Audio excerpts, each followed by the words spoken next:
আজীব একটা মহিলা, স্বামী ছাড়া তার পেটের ভেতরে সন্তান দিয়েছে কে? আবার উনার নামে কোরআনে একটা সূরা দিয়েছে কে? কি নাম?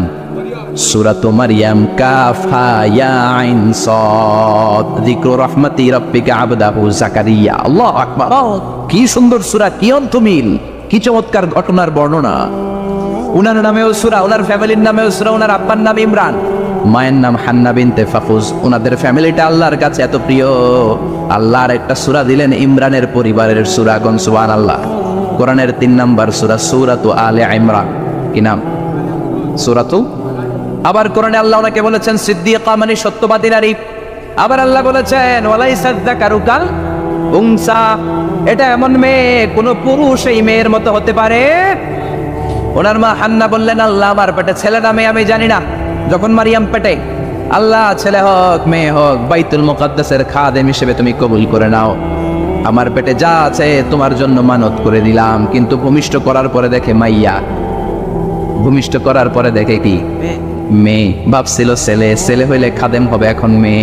আল্লাহ বলে চিন্তা করো না, সাধারণ মেয়ে না, ওয়ালাইসা যাকারু কাল উনসা, এটা এমন মেয়ে কোন ছেলেরাও এই মেয়ের মতো হতে পারে।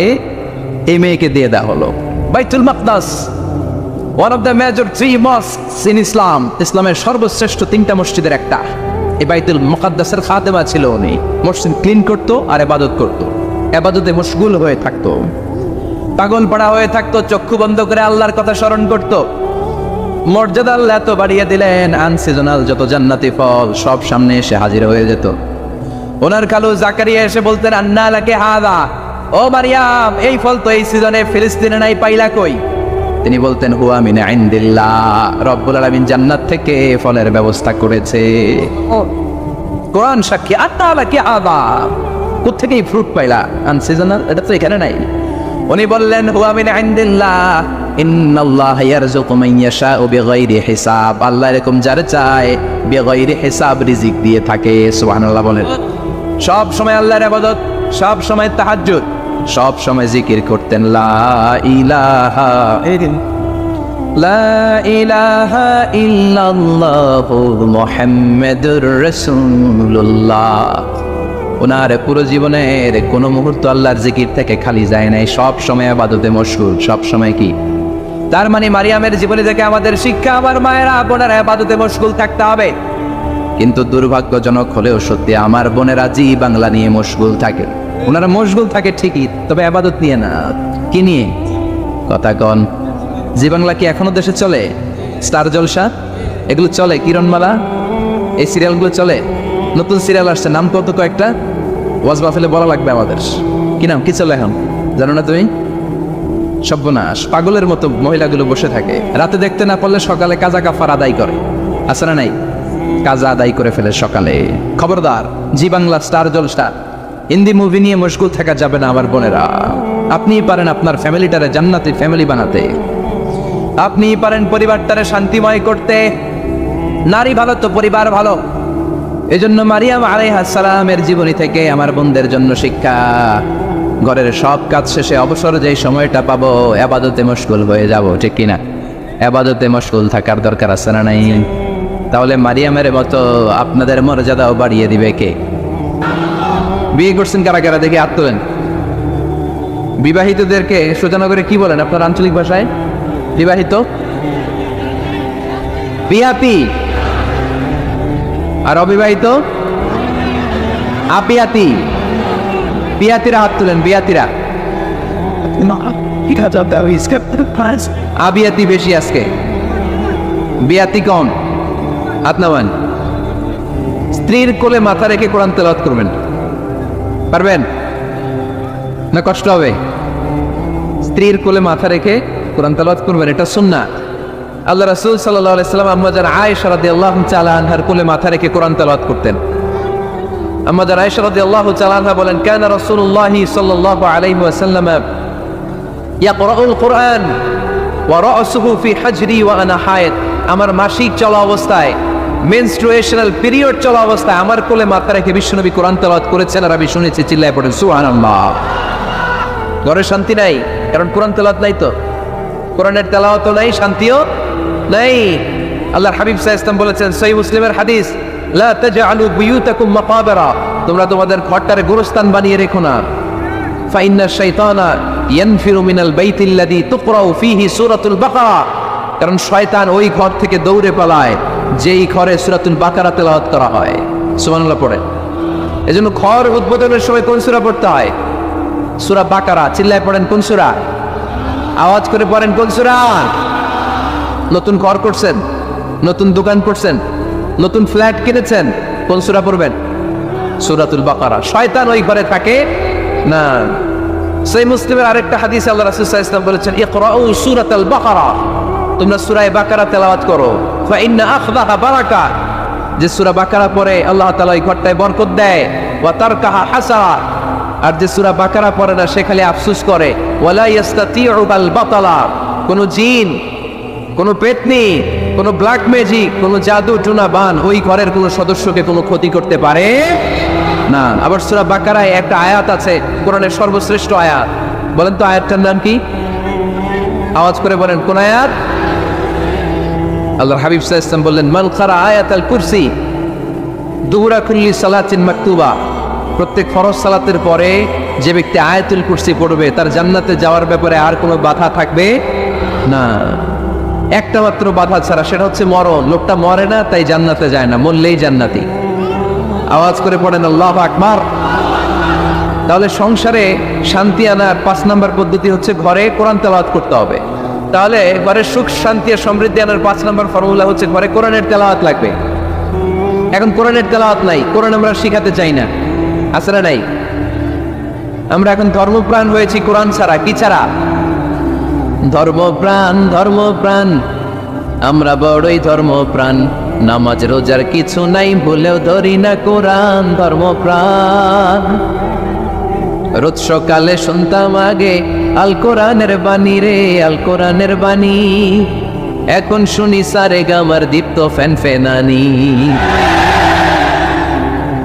রোজ সকালে শুনতাম আগে আল কোরআনের বাণী রে, আল কোরআনের বাণী, এখন শুনি সারে গামার দীপ্ত ফ্যান ফেনানি।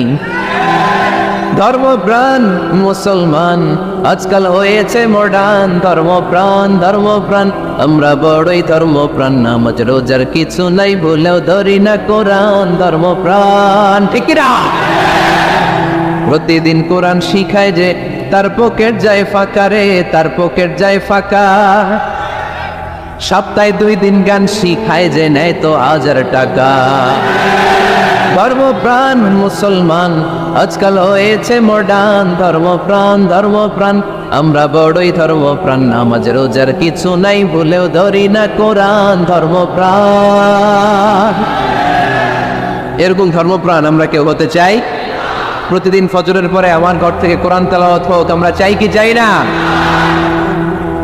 ঘরে সুখ সমৃদ্ধি আর শান্তি আসার মাধ্যম হচ্ছে কোরআন তেলাওয়াত করা। ঘরে কোরআন তেলাওয়াত বাড়ায় দেন, ঘরে শান্তি বাড়ায় দিবে কে? কয়টা গেল?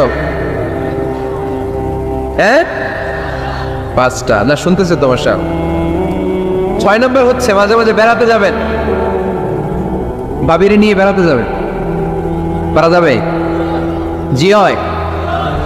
এই যে আপনাদের এখানে জাফলং আছে না? জাফলং আর কি আছে সিলেটে? মাধবকুণ্ড আর হামাতি আখালাকি, সবচেয়ে বড় হাওন বাংলাদেশে। আমি গিয়েছিলাম একবার। এই হাকালতিতে যে 2 জন হারায় যাবে, 2 জন 2 দিকে। পারা যাবে? যাবেন। আল্লাহ রাসূল সাল্লাল্লাহু আলাইহি ওয়াসাল্লাম যেতেন, স্ত্রীদেরকে নিয়ে মরুভূমিতে বেড়াতে যেতেন, আউটিং এ যান, মাঝে মাঝে ফ্যামিলি ট্যুরে যান। কুল সিরু ফিল আরদ সুম্মা আনজুরু কাইফা কানা আকিবাতুল মুকাদ্দিবিন, জমিনে ঘুরে বেড়াও আর দেখো মিথ্যাবাদীরা পৃথিবীতে কি করেছে আর তাদের সাথে আমি কি আচরণ করেছি, ঠিক কি না? সুযোগ হলে মিশরে যান, ফেরাউনের লাশ দেখে আসেন। কারুনের বাড়িতে যান, ধ্বংসস্তূপ দেখে আসেন। পারলে জর্ডানে যান, মৃত সাগর দেখে আসেন। সমকামিতার কারণে লূত আলাইহিস সালামের কওমের লোকদেরকে আল্লাহ জমিন থেকে উঠিয়ে একটা আঘাত করেছেন জমিনে। ফাজআলনা আলিয়াহা সাফিলাহা, জমিনের উপরের মাটিকে আমি নিচে ঢুকিয়েছি, নিচের মাটিকে আমি উপরে ঢুকিয়েছি। উপর থেকে শিলা আর প্রস্তর বৃষ্টি নাজিল করে পুরো জমিনটারে আমি মাসাকার করে দিয়েছি। ওখানে এখন ডেড সি, মৃত সাগর, মৃত সাগর। ওখানে কোনো মাছ জন্মায় না, কোনো কাকড়া জন্মায় না, ব্যাঙ জন্মায় না, কিচ্ছু জন্মায় না। লবণের ডেনসিটি, ঘনত্ব এত বেশি, ওখানে কোনো মানুষ ডুবেও না। গজবের জায়গা, সুযোগ হলে দেখে আসেন। টাকা পয়সা ভালো থাকলে সময় হলে প্রায়ই ফ্যামিলি মেম্বারদেরকে নিয়ে উমরায় যান। কই যাবেন? উমরায় যান। নবদম্পতি যারা, বা রিসেন্টলি তোমরা যারা বিয়ে করতে যাচ্ছ, you are going to be a new couple, পারলে তোমাদের হানিমুনটা উমরায় সেরে ফেলো। পারা যাবে না? স্বামী স্ত্রী দুইজনে মিলে মক্কায় চলে যাও, আল্লাহর ইবাদত, আল্লাহর করে সিজদা দিয়ে নতুন জীবনটাকে নতুন ভাবে শুরু করো। বরকত দিবে কে? তাহলে ঘরে বা ফ্যামিলিতে সুখ সমৃদ্ধি নিয়ে আসার 6 নম্বর মাধ্যম হচ্ছে আউটিং এ যাওয়া, মাঝে মাঝে বেড়াতে যাওয়া। আল্লাহ রাসূল সাল্লাল্লাহু আলাইহি ওয়াসাল্লাম বেড়াতে যেতেন, সফরে স্ত্রীদেরকে নিয়ে যেতেন। সহিহ বুখারীর বর্ণনা, কানা রাসূলুল্লাহ সাল্লাল্লাহু আলাইহি ওয়াসাল্লাম ইযা আরাদা সাফারান আকরা বাইনা আজওয়াজি। আল্লাহ রাসূল সফর করলে কোন স্ত্রীকে নিয়ে যাবেন তিনি স্ত্রীদের নাম লিখে লটারি করতেন। সুবহানাল্লাহ নাই? কি করতেন? কুরআ, আরবিতে বলে কুরআ, বাংলায় বলে লটারি। এই লটারি জায়েজ, এই লটারি জায়েজ আছে। স্ত্রীদের নাম লিখে কুরআ করতেন, লটারি। যার নাম আসতো তাকে নিয়ে আল্লাহর হাবিব সাল্লাল্লাহু আলাইহি ওয়াসাল্লাম সফরে বেরিয়ে যেতেন। সফরে স্ত্রীদের সাথে দৌড়াদৌড়ি করতেন। সুবহানাল্লাহ পড়বেন না? আম্মা জান আয়েশা রাদিয়াল্লাহু তাআলা আনহাকে আল্লাহর হাবিব সাল্লাল্লাহু আলাইহি ওয়াসাল্লাম এত ভালোবাসতেন, আল্লাহর হাবিব সাল্লাল্লাহু আলাইহি ওয়াসাল্লাম বলতেন, আয়েশা চলো দৌড়াদৌড়ি করি। ওই যে দেখা যায় খেজুর গাছ, চলো কে কার আগে যেতে পারে। দুইজন দৌড়ালেন। বিয়ের প্রথম দিকে আম্মা জান আয়েশা রাদিয়াল্লাহু তাআলা আনহা ফার্স্ট হয়ে গেলেন, কারণ তখন তিনি চিকন ছিলেন, এত মোটা ছিলেন না। আবার অনেক বছর পরে আরেক সফরে যখন আম্মা জান আয়েশা সফরে লটারিতে নাম আসলো, ওই সফরে আবার আল্লাহর হাবিব সাল্লাল্লাহু আলাইহি ওয়াসাল্লাম বললেন, আয়েশা চলো আজকে দৌড়াদৌড়ি করি। দুইজন দৌড় দিলেন। এবার আম্মা জান আয়েশা রাদিয়াল্লাহু তাআলা আনহা জিততে পারলেন না, যেহেতু মোটা হয়ে গেছেন। আল্লাহ রাসূল সাল্লাল্লাহু আলাইহি ওয়াসাল্লাম দৌড়ে গাছ ধরে ফার্স্ট হয়ে গেলেন। সুবহানাল্লাহ পড়েন। আম্মা জান আয়েশা এবার রাগ করে বসে আছেন। আল্লাহর হাবিব সাল্লাল্লাহু আলাইহি ওয়াসাল্লাম বললেন, হাদিহি সাফকাতু বিতিল, ওই যে কয়েক বছর আগে আয়েশা একদিন রাতে তুমি আমারে হারাই দিছিলা, আজকে তোমারে হারাইয়া ওটার প্রতিশোধ তুলে নিলাম। সুবহানাল্লাহ পড়তে পারলেন না? কি ভালোবাসাবাসী ছিল, কি খুনসুটি ছিল, কি আদর সোহাগের সমৃদ্ধ সুখী শান্তির একটা সংসার ছিল বিশ্বনবী সাল্লাল্লাহু আলাইহি ওয়াসাল্লামের। তিনি স্ত্রীদের সাথে খোশ গল্প করতেন, বিনোদন করতেন, হাসি ঠাট্টা করতেন। তবে এই বিনোদন ছিল সুস্থ বিনোদন, এই রসিকতা ছিল সুস্থ রসিকতা, ঠিক কিনা? আমরা এটা করতে চাই না। অনেকের চেহারা, আমাদের চেহারার মধ্যে কোনো হাসি নাই, খালি রাগ আর রাগ, আছে না নাই? অনেকে দেখবেন 5 বছর একবারও হাসে নাই। সুজানগরে আলহামদুলিল্লাহ এরকম নাই।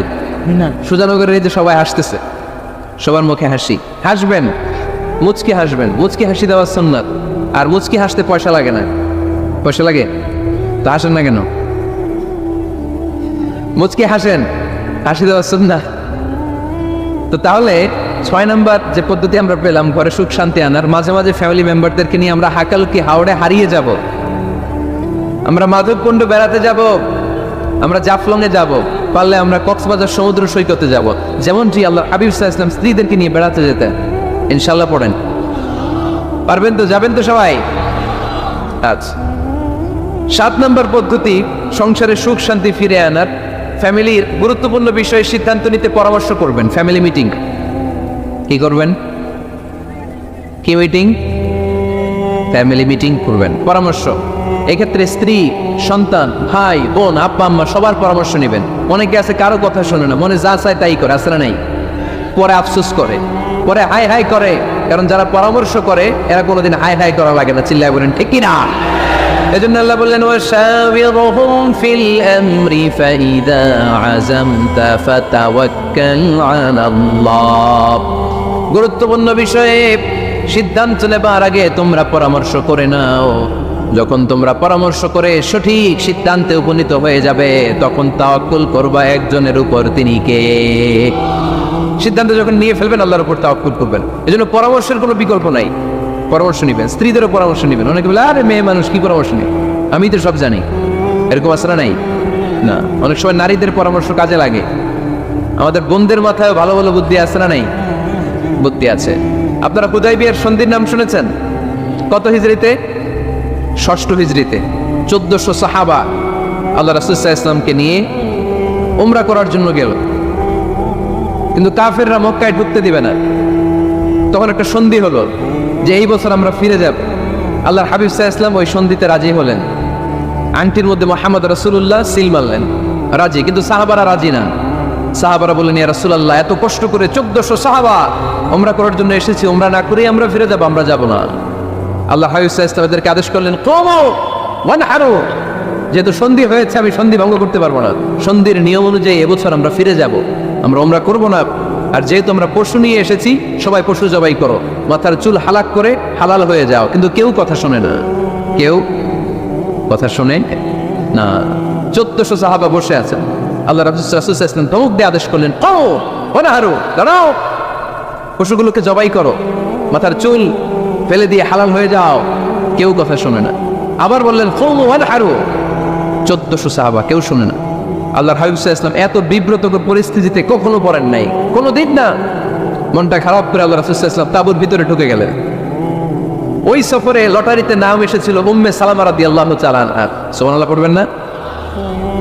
উম্মে সালামা রাদিয়াল্লাহু তাআলা আনহা আমাদের আম্মা জান, আল্লাহ রাসূল সাল্লাল্লাহু আলাইহি ওয়াসাল্লামের স্ত্রী। বিষ্ণু সাল্লাল্লাহু আলাইহি ওয়াসাল্লামকে চিন্তিত আর বিমর্ষ দেখে জিজ্ঞেস করলেন, ইয়া রাসূলুল্লাহ, কি সমস্যা? আল্লাহর হাবিব সাল্লাল্লাহু আলাইহি ওয়াসাল্লাম পুরো ঘটনাটা খুলে বললেন। খুলে বলার পরে এবার উম্মে সালামা বললেন, ইয়া রাসূলুল্লাহ, আমার মাথায় এক বুদ্ধি আছে। আমার মাথায় কি আছে? এক বুদ্ধি আছে, আপনি চাইলে এটা আমল করতে পারেন। আল্লাহর হাবিব সাল্লাল্লাহু আলাইহি ওয়াসাল্লাম বললেন, কি বুদ্ধি আছে তোমার মাথায়, বলো। উম্মে সালামা রাদিয়াল্লাহু তাআলা আনহা বললেন, ইয়া রাসূলুল্লাহ সাল্লাল্লাহু আলাইহি ওয়াসাল্লাম, আপনি কারোর সাথে কথা বলবেন না, কাউকে আদেশ করবেন না, আপনি নিজে ঘর থেকে এখন বের হয়ে যাবেন, নিজেই আপনার উটটাকে আপনি নহর করে ফেলবেন, মানে জবাই করে ফেলবেন। এরপর আপনার চুল যে সাহাবা সবসময় কেটে দেয় তাকে আদেশ করবেন আপনার চুল ফেলে দেওয়ার জন্য, বাকিটা কি হয় নিজেই দেখবেন। সুবহানাল্লাহ পড়বেন না?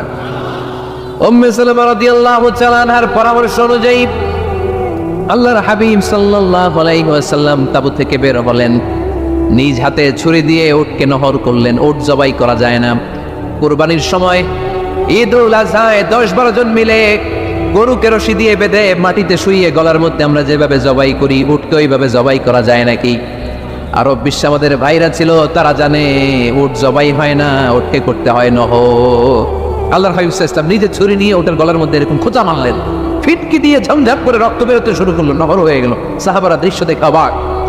আল্লাহর হাবিব বললেন, আইনা হালিকি, আমার মাথার চুল হালাক করে দেয় ওই সাহাবী কই? আমার সেলুনম্যান কোথায়?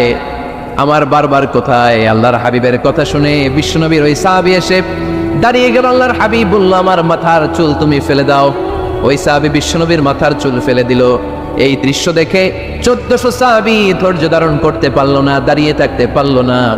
এই দৃশ্য দেখা মাত্র 1400 সাহাবী সবাই দাঁড়িয়ে নিজেদের পশু জবাই করে সবাই নিজেদের মাথা হালাক করে হালাল হয়ে গেল। আওয়াজ করে পড়েন আল্লাহু আকবার।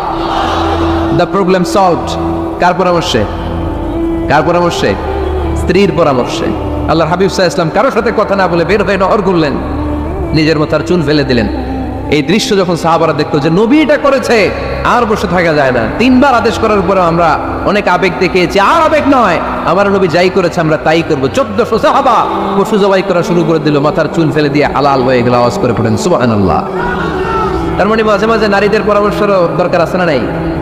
এজন্য একা একা সিদ্ধান্ত নেবেন না, নারীদের কাছ থেকেও পরামর্শ নেবেন। আল্লাহর হাবিব সাল্লাল্লাহু আলাইহি ওয়াসাল্লাম নারীদের পরামর্শ গুরুত্ব দিয়েছেন। মাঝে মাঝে জুনিয়রদের পরামর্শ নিতে হয়, ছোট্ট বাচ্চাদের পরামর্শ নিতে হয়। ছোট্ট বাচ্চাদেরকে বোকা মনে করবেন না, ছোট্ট ছেলে মেয়েদেরকে বোকা ভাববেন না, ওদের মাথায় বুদ্ধি আছে। মাঝে মাঝে জুনিয়ররা সিনিয়রদেরকে হারায় দেয়, আছে না নাই? আল্লাহর হাবিব সাল্লাল্লাহু আলাইহি ওয়াসাল্লামের একটা বৈশিষ্ট্য ছিল, তিনি কিছু খেলে খাওয়ার পরে বন্টন করলে কোন দিক দিয়ে করতেন? আওয়াজ করে বলেন না, ডান দিক থেকে। একবার তিনি দুধ খেলেন, দুধ খেয়ে বন্টন করবেন, কিন্তু ডান দিকে দাঁড়িয়েছিল একটা ছোট্ট ছেলে আর বাঁ দিকে মুরব্বী সাহাবারা। আল্লাহর হাবিব সাল্লাল্লাহু আলাইহি ওয়াসাল্লাম এই ছোট্ট ছেলের কাছ থেকে অনুমতি চাইলেন। তার মানে ছোট্টদেরও পরামর্শ দরকার আছে না নাই? আল্লাহর হাবিব বললেন, আতাযানু লি আন উ'তিয়া হাউলা, আমার স্বভাব হলো খাবার বন্টনের সময় ডান দিক থেকে করি, কিন্তু এখন ডান দিকে তুমি ছোট্ট মানুষ, বাম দিকে বয়স্ক সাহাবারা, তুমি যদি অনুমতি দাও তোমার আগে বয়স্ক সাহাবাদেরকে দিয়ে আমি খাবার বিতরণ করতে চাই।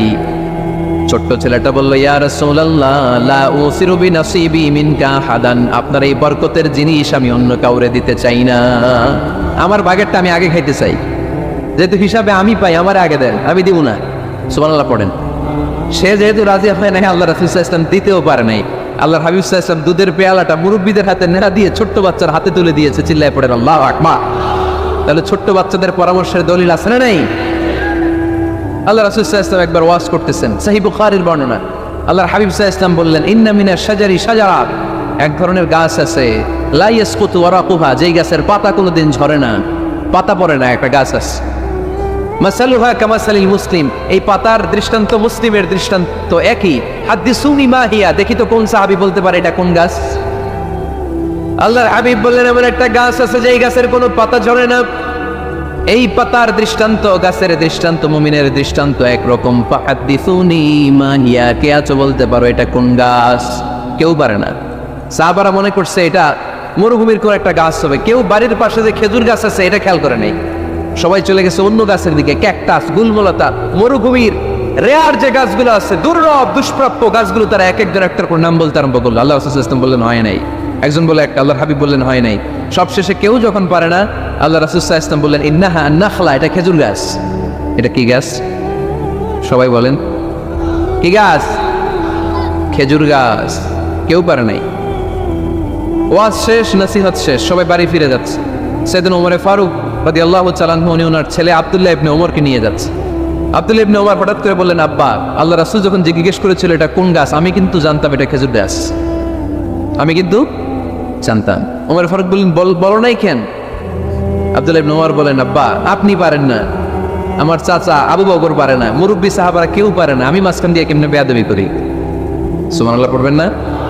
ওমর ফারুক বললেন, বলো কি? তুমি যদি আজকে বিশ্বনবীর সামনে উত্তরটা দিতে পারতা, আমার ছেলে উত্তর দিতে পেরেছে, এটা জেনে আমার মুখটা এত বড় হয়ে যেত।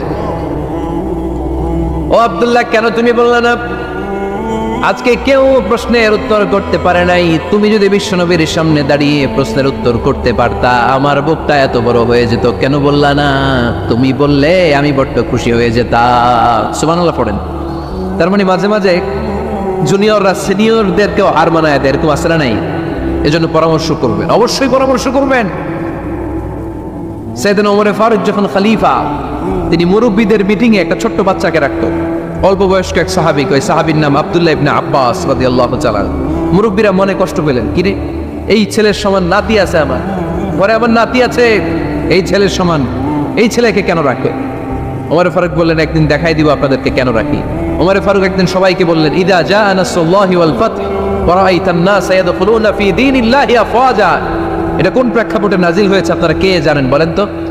এক সাহাবী বললেন, এই সূরা দ্বারা বোঝানো হয়েছে আমাদের যখন বিজয় অর্জিত হবে তখন যেন আমরা বেশি বেশি আল্লাহর প্রশংসা করি। ওমর ফারুক বললেন, উত্তর হয় নাই।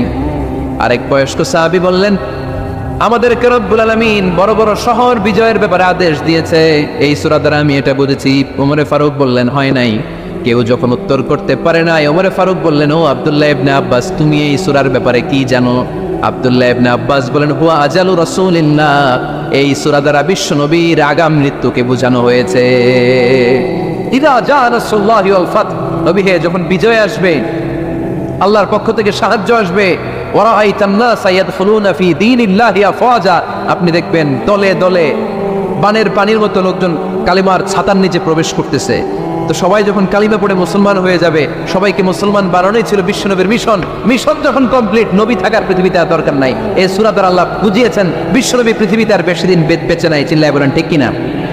ওমর ফারুক ডেকে বললেন, আব্দুল্লাহ মারহাবা, মারহাবান বিকা ইয়া আব্দুল্লাহ ইবনে আব্বাস, ও আব্দুল্লাহ ইবনে আব্বাস, মাশাআল্লাহ তাবারাকাল্লাহ, কেউ সঠিক উত্তর না দিতে পারলেও তুমি সঠিক উত্তর দিয়েছো।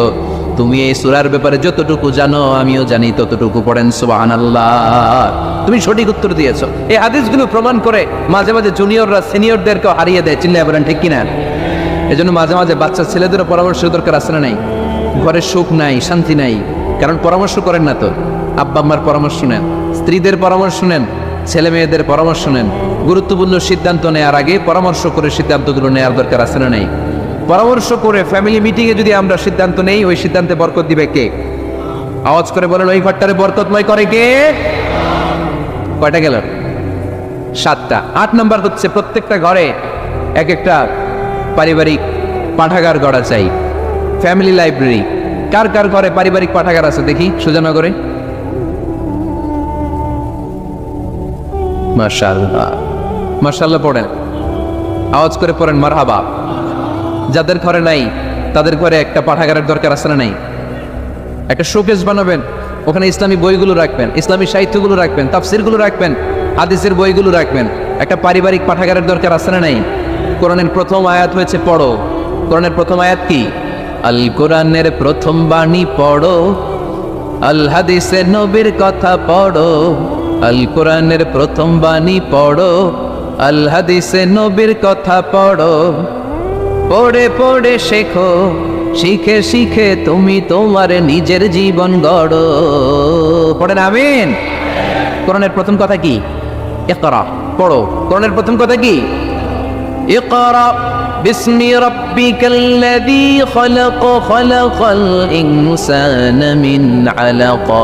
ইকরা ওয়া রাব্বুকাল আকরাম আল্লাযী আল্লামা বিল কলম আল্লামাল ইনসানা মা লাম ইয়ালাম। পড়েন সুবহানাল্লাহ। পড়ো তোমার প্রভুর নামে যিনি তোমায় শিখিয়েছেন। Read in the name of your Lord who has created. পড়ো, পড়ার কোনো বিকল্প নেই, আপনার পড়তেই হবে। বেঁচে আছেন পড়েন, সুস্থ তো পড়েন, অসুস্থও পড়েন, মরে যাচ্ছেন তখনও পড়েন, পড়তে পড়তে মরেন। ও মিয়া, মরার সময় পড়ার দরকার আছে না নেই? মরার সময় পড়বেন লা ইলাহা ইল্লাল্লাহ মুহাম্মাদুর। এটা না পড়লে হবে? তার মানে মরার সময় পড়তে হবে। চিল্লায় বলেন ঠিক কিনা? তাহলে সুখী, সমৃদ্ধ, আলোকিত একটা পরিবার গড়ার 8 নম্বর পয়েন্ট হচ্ছে একটা ফ্যামিলি লাইব্রেরি। প্রত্যেকটা ঘরে একটা পাঠাগার থাকা চাই। আজ থেকে এই যে 2019 সালের শেষ রজনী, 2020 সাল শুরু হবে আর ঘন্টাখানিক পরেই। আমরা এই সিদ্ধান্ত যেন নেই যে আমাদের প্রত্যেকের ঘরে আমরা যেন ছোট্ট করে একটা পাঠাগার বানাই। ওখানে যেন বিভিন্ন ধরনের বই, বিভিন্ন ধরনের বইয়ের কালেকশন রাখি। বই কিনুন, বই পড়ো, প্রিয়জনকে বই উপহার দিন। বই কিনে কেউ কোনোদিন দেউলিয়া হয় নাই, ঠিক কিনা? পড়তে রাজি আছেন তো?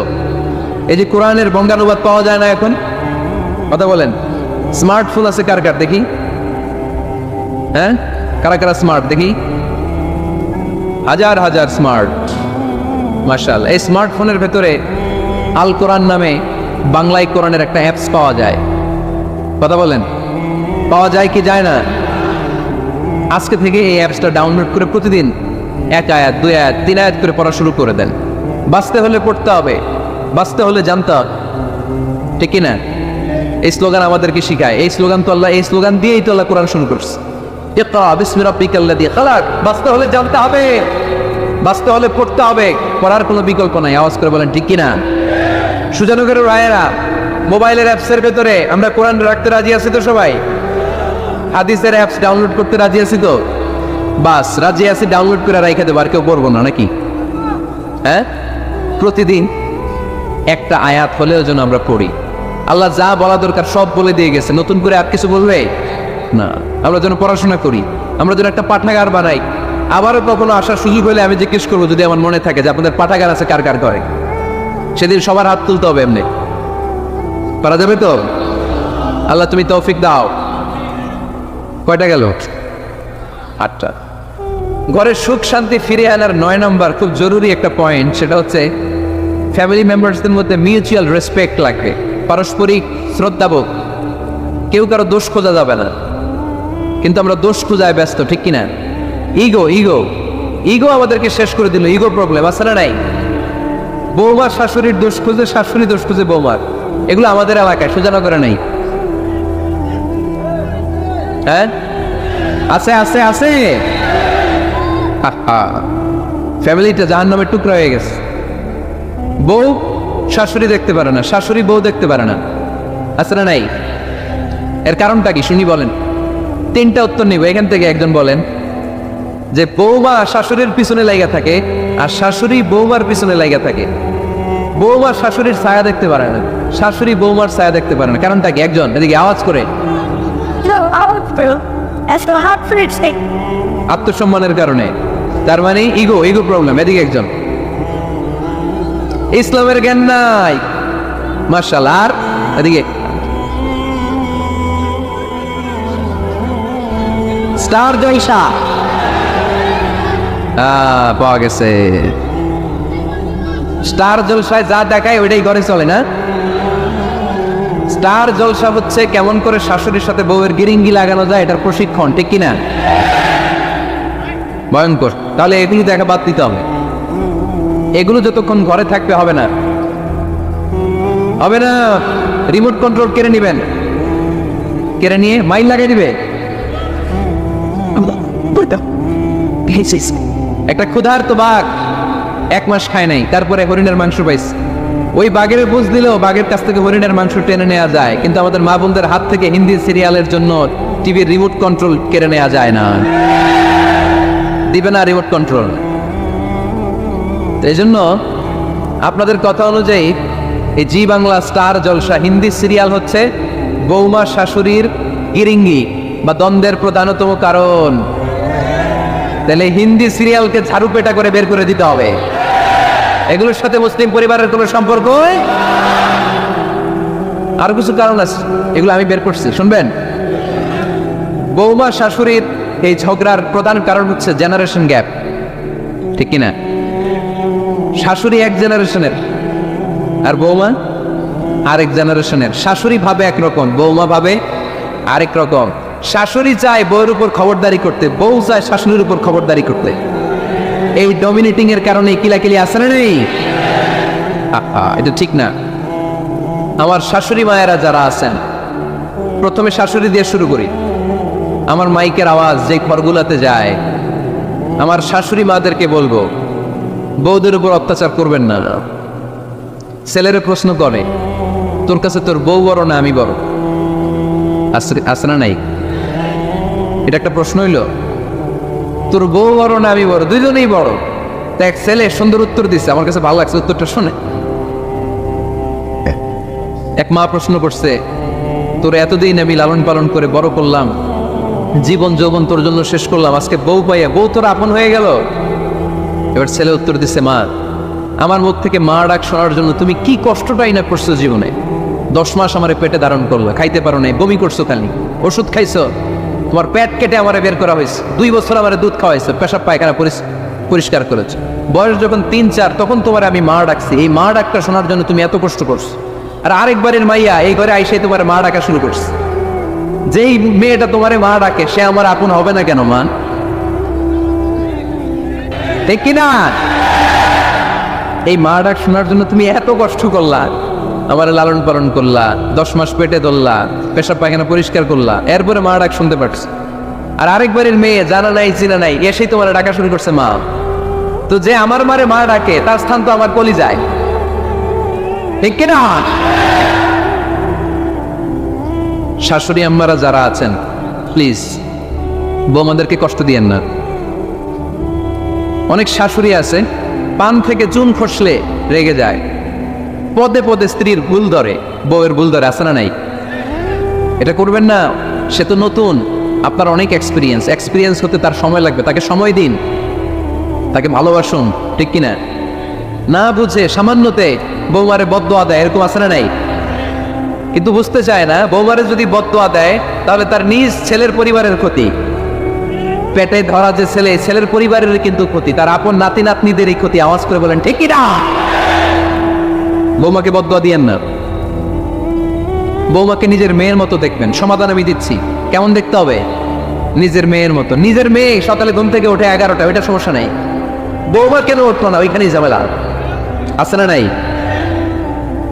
মেহরবানি করে আপনার বৌমাকে আপনার নিজের মেয়ের মতো দেখেন। নিজের মেয়েরা যেমনি আদর করেন তাকেও অমনি আদর করেন।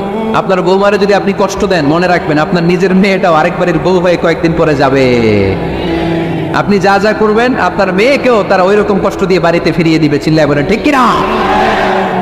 খবরদার, টিট ফর ট্যাট। ইটটি মারলে পাটকেলটি খেতে হয়। এজন্য শাশুড়ি আম্মা জানারা যারা আছেন, বৌমার সাথে খারাপ আচরণ করবেন না মেহরবানি করে। তাকে আপনি কষ্ট দিলে আপনার নিজের মেয়েটাও আরেক বাড়ির বৌমা হবে, সেও ওই বাড়িতে এই কষ্টগুলো ভোগ করবে। এগুলো যখন আপনি শুনবেন তখন আপনার চোখ দিয়ে পানি পড়বে কি পড়বে না? পড়বে। এবার আসেন বৌমার কথা বলি। বৌমা যারা আছেন মেহরবানি করে, বৌমা যারা আছেন মেহরবানি করে আপনার শাশুড়ি আম্মাকে নিজের মায়ের জায়গায় রাখবেন। আপনার বাড়ি ছেড়ে নতুন বাড়িতে আসছেন, তো এটাই তো আপনার বাড়ি।